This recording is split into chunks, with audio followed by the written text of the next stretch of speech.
अस्सलामुअलैकुम बच्चों, आज हम हरूफ को जोड़ना सीखेंगे। इससे पहले भी मैंने एक वीडियो बनाई है जिसमें मैंने आपको हरूफ को जोड़कर नए लफ्ज़ बनाना सिखाए हैं। लेकिन इसमें कुछ ख़ास ये है कि जब हम जीम, चे, हे और खे के साथ किसी भी हरूफ तहज्जी को जोड़ते हैं तो उसकी शक्ल थोड़ी सी मुख्तलिफ हो जाती है। तो चलें देखते हैं। यहाँ पर मैंने सादा सीन ये बे लिखा है। ये हरूफ तहज्जी हैं। ये देखें सीन ये बे। अब जब हम इसे जोड़ेंगे तो हम इसकी आधी शक्ल लेंगे। ये देखें सीन, ये सीन के 3 शोशे मैंने यहाँ पर लगा दिए। ये का एक शोशा आ गया और ये बे सेब। अब देखें यहाँ पर मैंने तरतीब से जोड़ती चली गई हूँ। जैसे ये सीन और ये का एक शोशा, कहीं भी मेरा पेन जो है वो ऊपर नहीं उठा और मैंने लगातार इसको जोड़ दिया है। इसी तरह सीन ये रे, तो यहाँ पर भी सीन की जो है वो मैं आधी शक्ल ले लूँगी। ये देखें 3 इसके सीन के शोशे आ गए। इसके बाद ये से और इसके बाद ये रे नीचे लाइन से नीचे की तरफ शेर या सैर। अब लेकिन यहाँ पर जब हम जीम, चे और हे की बात करते हैं तो देखें यहाँ पर थोड़ा सा जोड़ने का अंदाज़ मुख्तलिफ हो जाता है। जो जीम, चे या हे खे के साथ जब हम कोई भी लफ्ज़ जोड़ते हैं तो हम ऊपर से शुरू करते हैं। जैसे यहाँ पर अगर हम देखें ये चे यहाँ पर मैंने लिखा हुआ है, तो जो हम सीन जोड़ेंगे उसे हम इस तरह से ऊपर की तरफ से जोड़ेंगे। अगर मैं इसे सही तरह से आपको लिख के दिखाऊं तो ये देखें, पहले हमने सीन को लिखा और फिर ये एक लाइन के ज़रिए इसको चे के साथ जोड़ेंगे।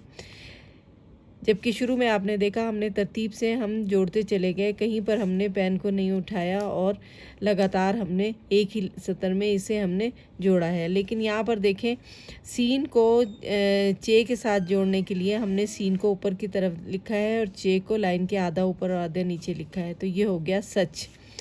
अब हे और जीम है। इसी तरह देखें यहाँ पर अगर हम जीम को इसी तरह लिख लेते हैं और इससे ऊपर आधा हे लगा देते हैं तो ये हो जाता है हज। अब ये देखें, इसे मैं अगर तरतीब से लिखूं तो ये इसी तरह से आएगा हज।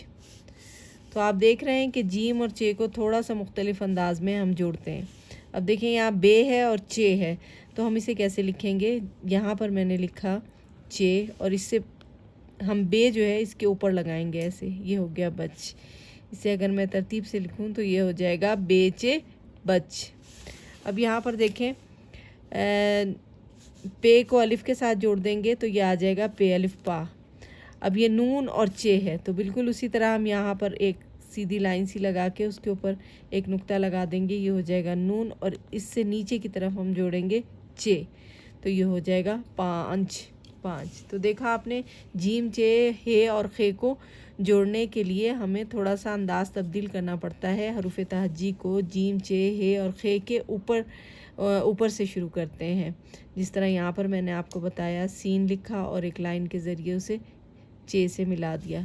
अगर आप देखें तो ये सीन की आधी शक्ल है, ये सीन की आधी शक्ल है और ये जो है पूरा चे है। तो हम जीम, चे, हे और खे को थोड़े से मुख्तलिफ अंदाज में जोड़ते हैं और चे, हे, खे से ऊपर की तरफ लिखते हैं। यकीनन आपको ये जोड़ना आ गया होगा। इंशाल्लाह मैं तफसीलन इसे किसी और वीडियो में दोबारा आपको सिखाऊंगी। इसके साथ ही अल्लाह हाफ़िज़।